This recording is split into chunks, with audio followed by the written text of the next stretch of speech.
Niger. Les nouvelles autorités bénéficient d'un soutien total du peuple.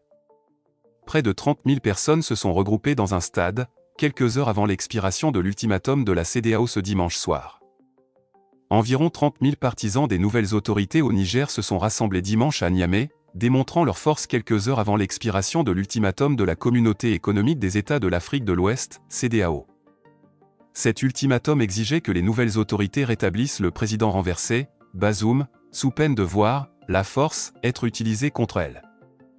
Malgré la chaleur étouffante, les manifestants ont afflué dans l'après-midi et rempli le stade Séni Kountché, le plus grand du Niger, qui peut accueillir jusqu'à 30 000 personnes. Ils brandissaient des drapeaux du Niger, de la Russie et du Burkina Faso. Cette manifestation marque un moment crucial dans la crise politique en cours au Niger, avec la communauté internationale surveillant de près l'évolution de la situation. À bas la France, à bas la CEDEAO, criait un jeune homme, la foule autour de lui lançant des « à bas la France, à bas la CEDEAO ». Des membres du Conseil national pour la sauvegarde de la patrie, CNSP, qui a pris le pouvoir, sont arrivés triomphalement au stade dans un convoi de véhicules pick-up, acclamés et entourés par une foule enfiévrée. Le général Mohamed Toumba, numéro 3 du CNSP, a pris la parole devant la foule pour dénoncer ceux qui sont tapis dans l'ombre et qui sont en train de manigancer la subversion contre la marche en avant du Niger. Nous sommes au courant de leur plan machiavélique, a-t-il dit. Cette démonstration de force survient le jour de l'expiration de l'ultimatum fixé le 30 juillet par la CEDEAO aux nouvelles autorités ayant pris le pouvoir pour rétablir dans ses fonctions le président renversé Mohamed Bazoum, sous peine d'utiliser la force pour ce faire. L'ultimatum arrive à échéance dimanche soir et pour l'heure, les nouvelles autorités qui ont pris le pouvoir le 26 juillet à Niamey n'ont montré aucune volonté de céder la place. Les contours de la force pour une possible intervention militaire ont été définis vendredi par les chefs d'état-major de la CEDEAO et certaines armées comme le Sénégal et la Côte d'Ivoire se sont dites prêtes à y participer. Le coup d'État a été condamné par l'ensemble des partenaires occidentaux et africains du Niger, mais les nouvelles autorités nigériennes ont reçu le soutien de leurs homologues du Mali et du Burkina Faso, également arrivés au pouvoir en 2020 et 2022, qui affirment qu'une intervention au Niger serait une déclaration de guerre à leurs deux pays. La peur de la guerre. La perspective d'une intervention militaire ouest-africaine suscite inquiétude et critiques. Samedi, les sénateurs du Nigeria, poids lourd de la CEDEAO avec ses 215 millions d'habitants et qui partagent une frontière de 1500 km avec le Niger, ont appelé le président Bola Tinubu à renforcer l'option politique et diplomatique.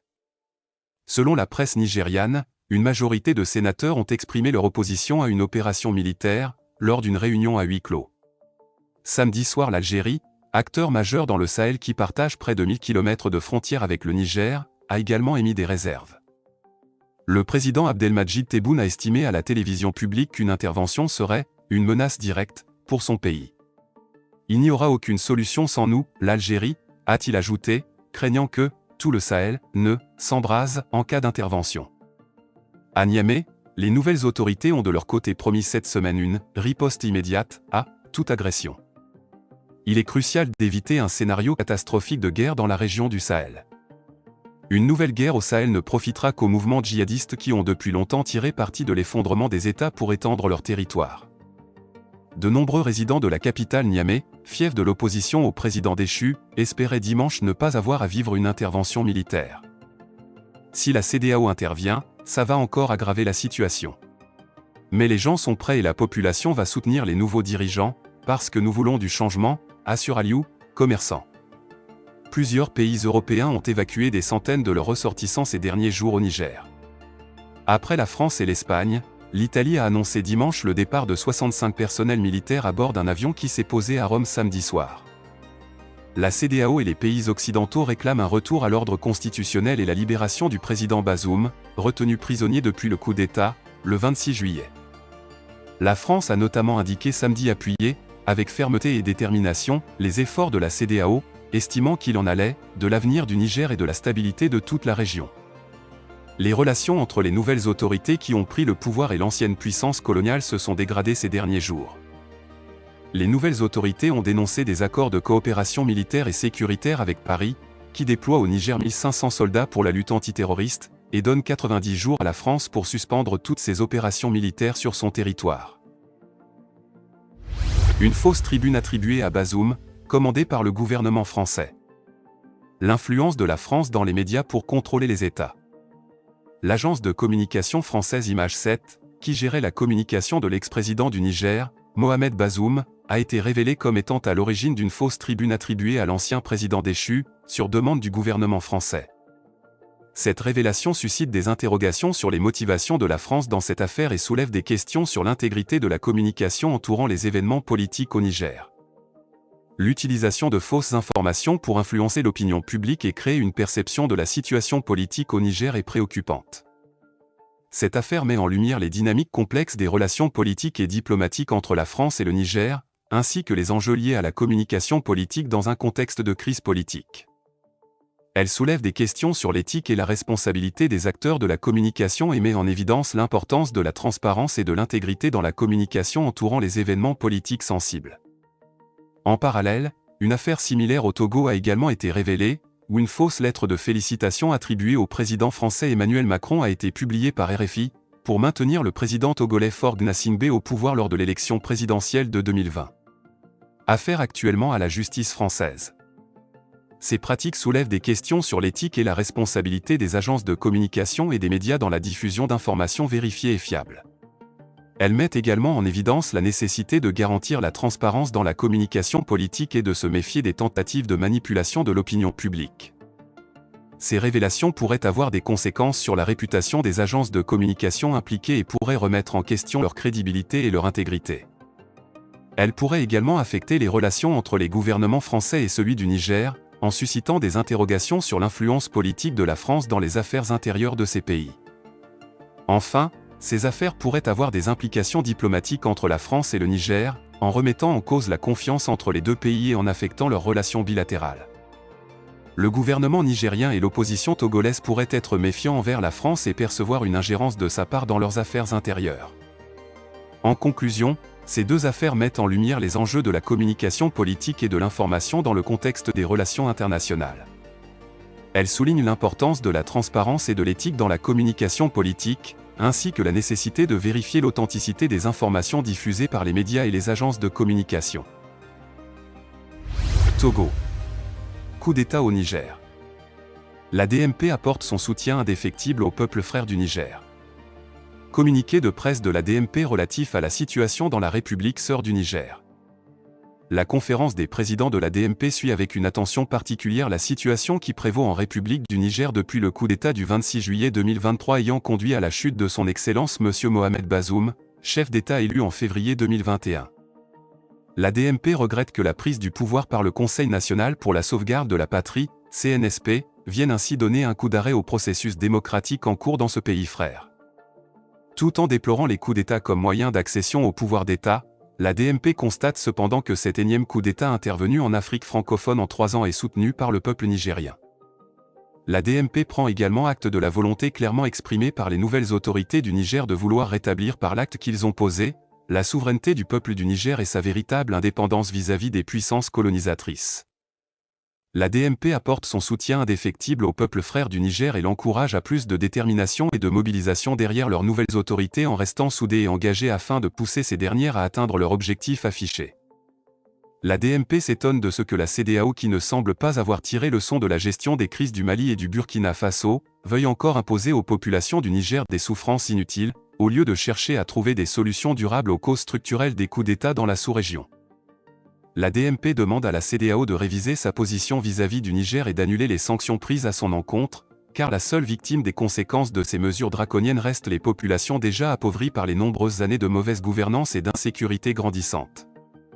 Source d'ailleurs des malheureux événements du 26 juillet 2023. La DMP exhorte la CEDEAO à abandonner toute idée d'intervention militaire contre le Niger, un pays frère et membre de la communauté ouest-africaine, et à rechercher une solution politique à cette crise. Il est temps que les Africains cessent de servir de bourreaux pour d'autres Africains par la volonté des prédateurs de nos richesses nationales. La DMP en appelle à la CEDEAO d'œuvrer pour régler les problèmes en amont des coups d'État, à trouver des solutions à la jeunesse africaine en difficulté dans les pays comme la Tunisie, la Libye et la Turquie et à combattre le terrorisme dans la sous-région. La DMP félicite vivement les autorités du Burkina Faso, du Mali et de la Guinée pour avoir clairement exprimé leur position par rapport aux sanctions édictées par la CEDEAO à l'encontre du Niger et en lui assurant leur soutien en cas d'agression venant de toutes parts. Elle salue par ailleurs la sage décision du Sénat nigérian qui vient de prendre ses responsabilités en refusant son quitus à l'armée du Nigeria d'intervenir au Niger. La DMP invite le gouvernement togolais à donner la position de notre pays dans cette crise opposant le Niger et la CEDEAO pour situer les Togolais. La DMP encourage le peuple togolais à continuer à soutenir nos frères nigériens dans ces moments difficiles et à rester en union de prière avec eux pour que Dieu les protège et leur évite de tomber dans le chaos que leur projettent les ennemis communs de l'Afrique.